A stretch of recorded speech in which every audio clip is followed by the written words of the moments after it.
Hello, Professor Barbara.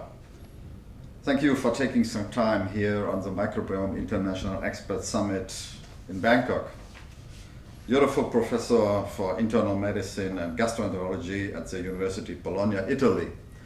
So what was the reason for you to travel this long way to Bangkok? Well, first of all, it was a great honor to be here at this meeting and talking about one of the fields of major interest in gastroenterology, which is the microbiota. And during the session, I had the opportunity to talk about IBS, which is a very common condition, initially thought to be a problem with the head of the patients, psychological disorders, but nowadays we know that there are several changes in the gut that are important for the symptom generation, including the microbiota, changes in gut permeability, low-grade inflammation, and communication of signals, abnormal signals from the gut to the brain. So I think that this is a very interesting field and opens the field to new opportunities for treatment, particularly targeting the gut microbiota. Can you specify a little bit functional gastrointestinal disorders? What do we have to understand? Are there special definitions, criteria? For example, Rome criteria were mentioned here. Yeah, the Rome process is a process that defines functional gastrointestinal disorders and classifies these disorders into different conditions. Those of the upper gastrointestinal tract, such as reflux disease, non-cardiac chest pain, dyspepsia, and lower gastrointestinal tract, including irritable bowel syndrome or IBS, which is one of the most common conditions seen in gastroenterology practice, and also constipation and diarrhea. And this process has helped to classify, identify, diagnose, and treat these disorders. Which I think is a long way of research. It was mentioned that even in 1980 and 90s, the pathophysiology was recovered. So the understanding how it works, the relationship between lumen, mucus, mucosa, the barrier functions, that is the basis? Yeah, this is a very good question, because if we look back at the previous evidence in this field, at the beginning this was thought to be a problem with stress, anxiety, depression, leading to changes in the gut function and leading to symptoms. Now we think a little bit differently. So we understood at the beginning that it was a motility disorder, then an increased intestinal sensitivity, and finally in these recent years we found out all the others aspects that I mentioned before, including the microbiota, which is one of the most interesting fields at the moment.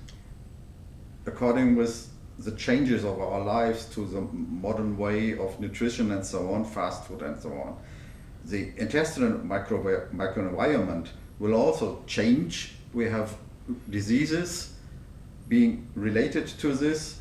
Other clinical scenarios you could mention?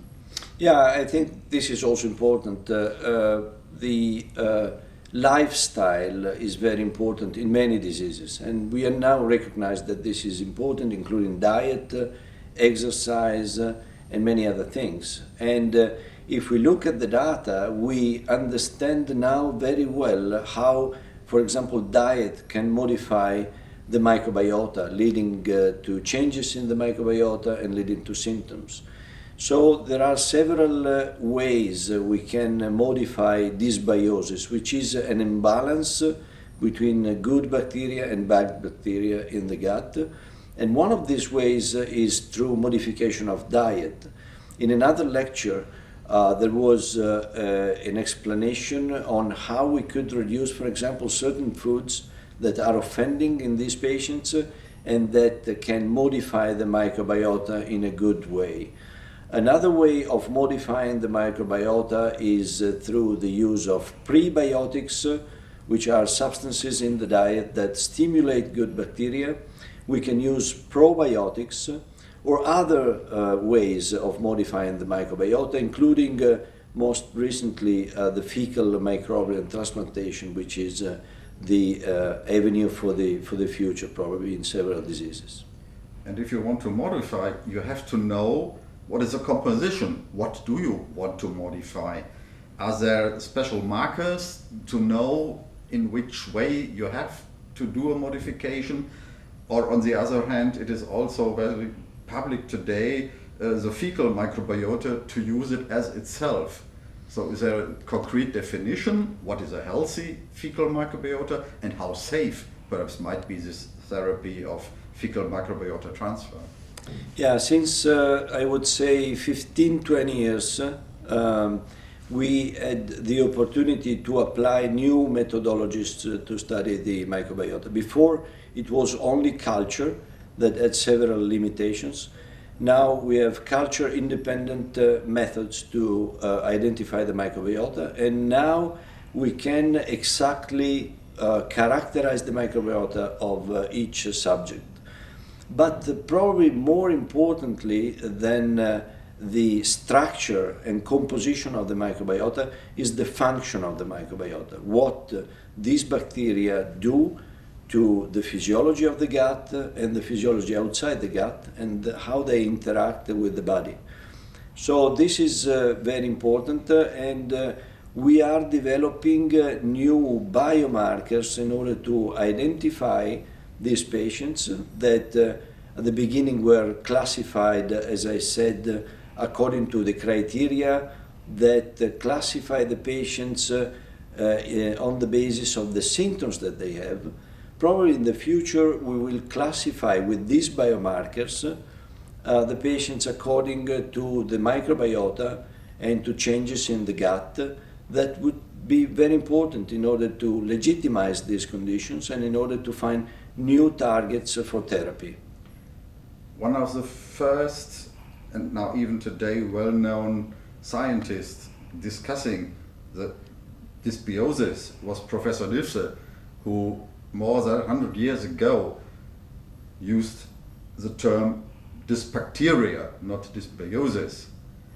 So from this research to today's therapeutic products, can you mention some clinical available and relevant products nowadays? Yeah, if we look at the past, there were several pioneering studies that suggested that the microbiota was very important for the health of people. And the studies by Dr. Nissel clearly started a new era that now that we have the good tools in order to characterize the microbiota is advancing very rapidly. So there are several probiotics that can be used in patients with functional bowel disorders.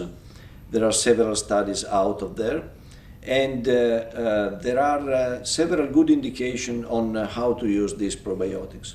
However, as I suggested in the presentation, the field is complicated because we have heterogeneity of the patients, which are not all the same, and we have heterogeneity in the products that are available.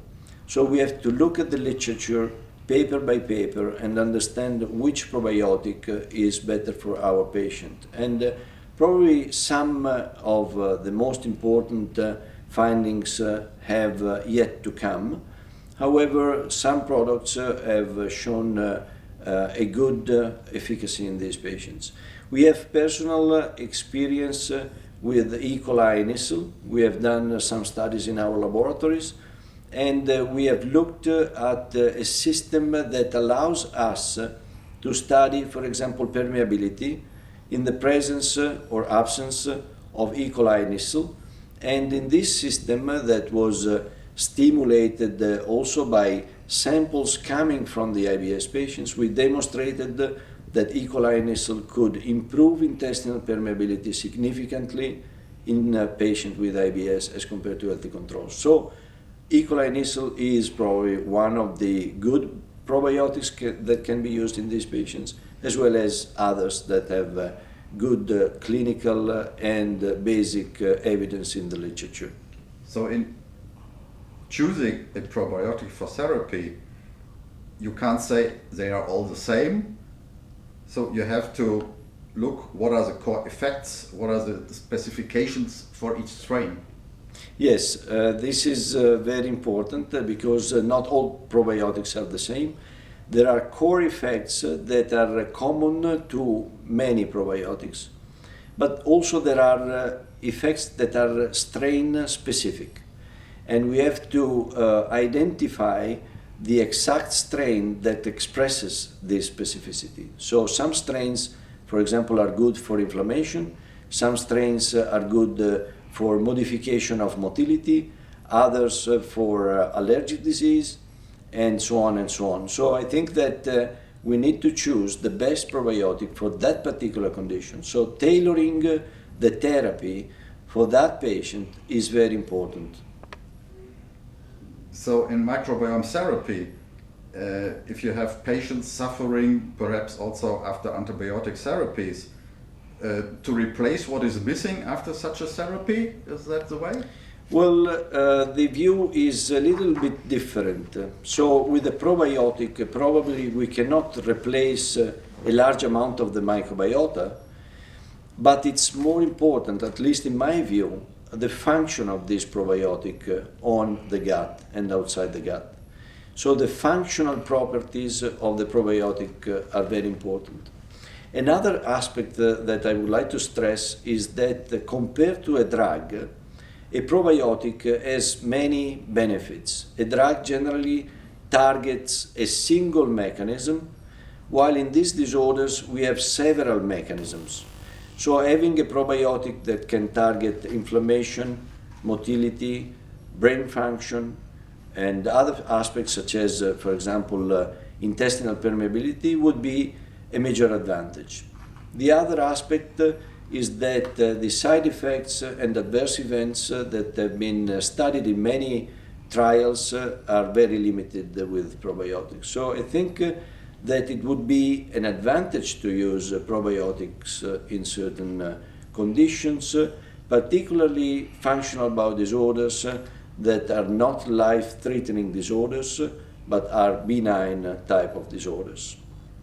Perhaps may it be that sometimes we have a sort of specialized, personalized microbiota products or compositions?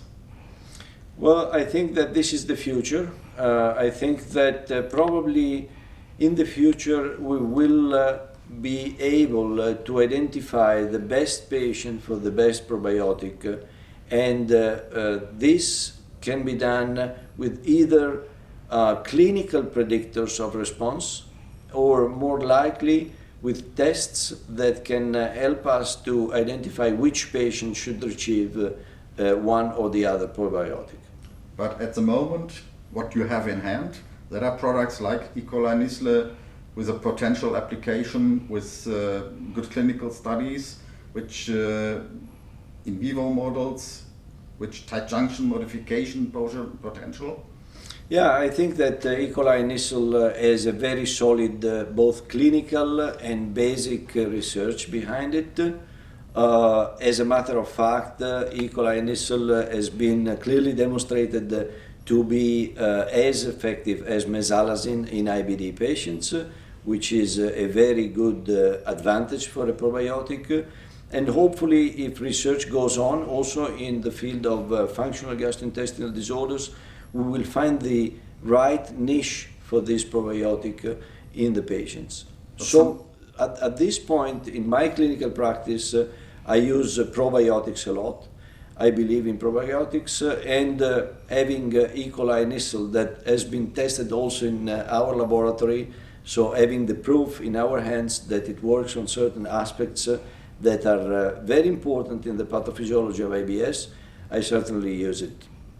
Was it not always clinical or laboratory research? Sometimes life happens.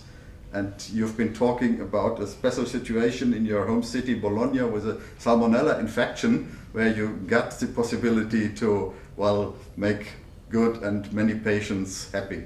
Yeah, well, actually, when the Salmonella gastroenteritis occurred in Italy, it was 1994, and at that time, unfortunately, we didn't have E. coli Nisle, We had, fortunately, also other probiotics, and our data indicate that those who took probiotics compared to those who took antibiotics had decreased risk of developing IBS later in life. So I think that for certain aspects of IBS, probiotics are the good choice.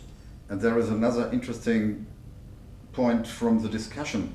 The relationship between gender and sexual hormones was discussed to IBS related. Yeah, this is interesting, and the question was stimulated by a colleague who has a strong interest in hormones, sexual hormones, and gender. Gender certainly is very important in IBS and in functional bowel disorders in general, because the prevalence of these disorders is higher in females, and also the prevalence declines after the menopausal age. So I think that sexual hormones play an important role in the pathophysiology and symptom generation in these patients. And a little bit to provoke, reconstitution of microbiota may be on a natural way, may be on a way with additional probiotics, or may it also be by psychotherapy? Well, reconstitution of the normal, let's say, microbiota, even if we don't know what exactly the term normal for microbiota means, the reconstitution of a healthy microbiota should follow a number of different interventions, as I mentioned: diet, likely certain medications, lifestyle, and probiotics. So I would recommend these aspects to be viewed in common together in order to ameliorate the symptoms of these patients. After all, these are multifactorial disorders with many different mechanisms, so we need to target all these mechanisms in order to improve the quality of life and symptoms of these patients. So finally, do you have a take-home message for your colleagues around the world, some points? Well, the take-home message is that these disorders are not trivial, these disorders are real, and they are not in the mind of the patients. We need to care for these patients, we need to help them, because some of them have a life that is so disrupted, they cannot even go outside to walk or to go to work. So we need to consider these disorders in a very serious manner, and there are several ways we can help these patients, and this includes also the modulation of the microbiota and the use of probiotics. Professor Barber, thank you very much for your time and good luck for your further research. Thank you very much.